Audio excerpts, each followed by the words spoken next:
પ્રતિકારક તંત્ર પ્રતિકારકતા માપવાની સાથે સાથે એલર્જી પ્રતિક્રિયા અને સ્વપ્રતિરક્ષામાં પણ મહત્વનો ભાગ ભજવે છે. પરાગરજ, રજકણો, ફૂગ જેવા એલર્જીન્સ તરીકે ઓળખાતા બાહ્ય ઘટકોની સામે શરીર અતિસંવેદનશીલતા દર્શાવે તેને એલર્જી કહે છે. એલર્જીન્સ જેવા શરીરમાં પ્રવેશે તેવા તે શ્વસન અધિચ્છદમાંથી પસાર થાય છે અને મદદ કરતા ટી કોષ સાથે જોડાય છે. સક્રિય થયેલ મદદ કરતા ટી કોષો પછી બી કોષોને સક્રિય કરે છે, જે આઈજીઈ એન્ટીબોડીને મુક્ત કરે છે. એલર્જીન્સના આઈજીઈ સાથે સંકળાવાથી માસ્ટ કોષો હિસ્ટેમાઇન જેવા રસાયણો ઉત્પન્ન કરવા ઉત્તેજિત થાય છે.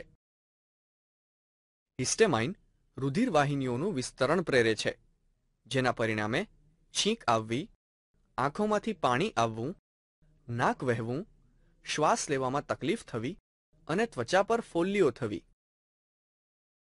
આથી એલર્જીવાળા દર્દીને એન્ટીહિસ્ટેમાઇન અને સ્ટીરોઇડ આપવામાં આવે છે, જે હિસ્ટેમાઇન ગ્રાહક સાથે બંધ બનાવી શરીરની એલર્જી પ્રેરક ઘટકો સામેની પ્રતિકારકતાને ધીમી કે ઓછી કરે છે.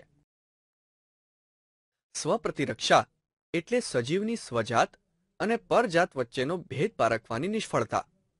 દાખલા તરીકે, મલ્ટીપલ સ્ક્લેરોસિસ. મલ્ટીપલ સ્ક્લેરોસિસ દરમિયાન લસિકા કોષો શરીરના ચેતાકોષો પર હુમલો કરે છે, પરિણામે ચેતોપાગમની ક્રિયામાં અડચણ આવે છે. આવો રોગ કે જે અસામાન્ય પ્રતિકારકતાને કારણે થાય છે તેને સ્વપ્રતિરક્ષા કહે છે.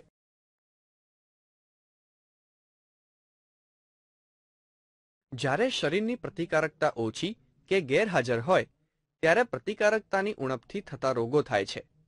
આવા રોગો સામાન્ય રીતે જીવલેણ હોય છે.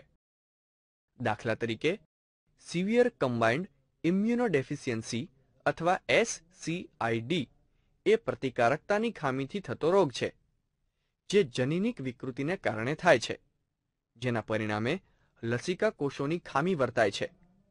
SCID વાળી વ્યક્તિઓ નાની વયે મૃત્યુ પામે છે.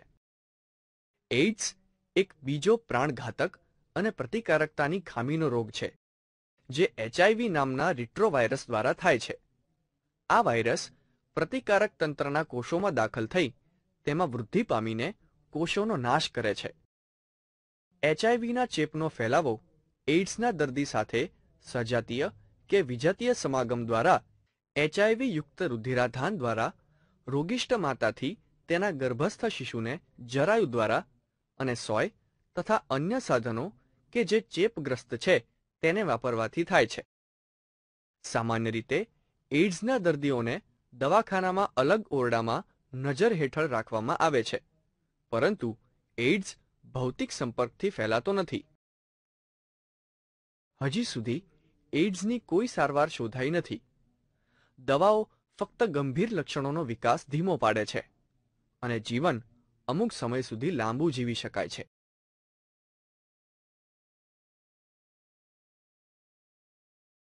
એન્ઝાઇમ લિંક્ડ ઇમ્યુનોસોર્બન્ટ એસે ટેસ્ટ એ એઇડ્સના નિદાન માટે બહોળા પ્રમાણમાં વપરાતી કસોટી છે.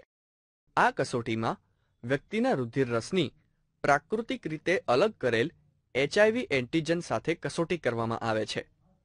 ચોક્કસ રંગની હાજરી એ હકારાત્મક પરિણામ દર્શાવે છે. જો કે, ક્યારેક એન્ટીબોડી ચેપ લાગ્યાના 6 માસના ગાળા સુધી વ્યક્તિના રુધિરમાં હાજર જોઈ શકાતા નથી. આથી થોડા સમયે આ કસોટી ફરીથી કરાવવી પડે છે. કેન્સર પણ પ્રતિકારકતાની ખામીને લીધે થતો રોગ છે. શરીરના કોઈપણ ભાગના કોઈપણ કોષમાં જનીન દ્રવ્યના ફેરફારને કે નુકસાનને કારણે કોષની વૃદ્ધિમાં થતો અમર્યાદિત વધારો કેન્સર કહેવાય છે. અમર્યાદિત કોષ વિભાજનને પરિણામે ઉત્પન્ન થતો કોષોનો મોટો જથ્થો ગાંઠ કહેવાય છે. બધી જ ગાંઠ કેન્સરની હોતી નથી. તેથી ગાંઠને 2 કક્ષામાં વહેંચવામાં આવે છે: સૌમ્ય ગાંઠ અને અસાધ્ય ગાંઠ. સૌમ્ય ગાંઠ સંયોજક પેશીથી ઘેરાયેલી અને એક જ જગ્યાએ હોય છે. બીજી બાજુ અસાધ્ય ગાંઠ એક સ્થાને રહેતી નથી. આવી ગાંઠના કોષો સમગ્ર શરીરમાં છૂટા પડે છે અને લસિકા અથવા રુધિર દ્વારા શરીરના અન્ય ભાગોમાં વિસ્તરણ પામે છે અને એ અંગોમાં નવી અસાધ્ય ગાંઠ રચે છે. આ ક્રિયાને રોગવ્યાપ્તિ કહે છે.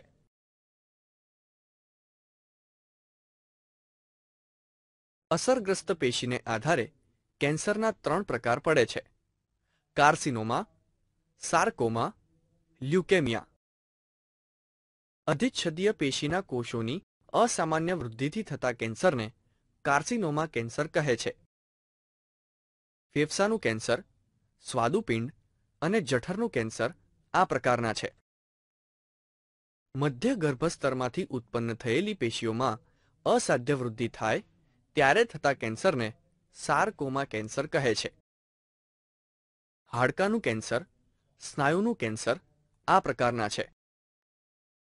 શ્વેત રુધિર કણોનું કેન્સર લ્યુકેમિયા કહેવાય છે. તેનો ઉદ્ભવ અસ્થિમજ્જામાં થાય છે.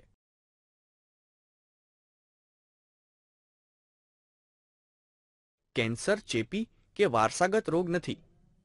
તે ઘણા ભૌતિક, રાસાયણિક અને જૈવિક ઘટકોને કારણે થઈ શકે. આવા કેન્સર પ્રેરતા ઘટકોને કાર્સિનોજન અથવા કેન્સરજન કહે છે. યુવી કિરણો, એક્સ કિરણો, ગેમા કિરણો સામે વધુ પડતા પ્રદર્શિત થવાથી કેન્સર થઈ શકે છે અને તેઓ ભૌતિક ઘટકો કહેવાય છે. નિકોટીન, આર્સેનિક, એસ્બેસ્ટોસ, બેન્ઝીન, સીસું જેવા રાસાયણિક કેન્સરજન પણ કેન્સર પ્રેરી શકે. જૈવિક ઘટકો જેવા કે કેન્સરજનનિક વાયરસ, ઓન્કોજેનિક વાયરસ પણ કેન્સર પ્રેરી શકે. જે જનીનો કેન્સર પ્રેરે તેમને કેન્સરકારક જનીનો કહે છે. કોઈ પણ ચોક્કસ સ્થળે તે સક્રિય બની કેન્સર પ્રેરે છે.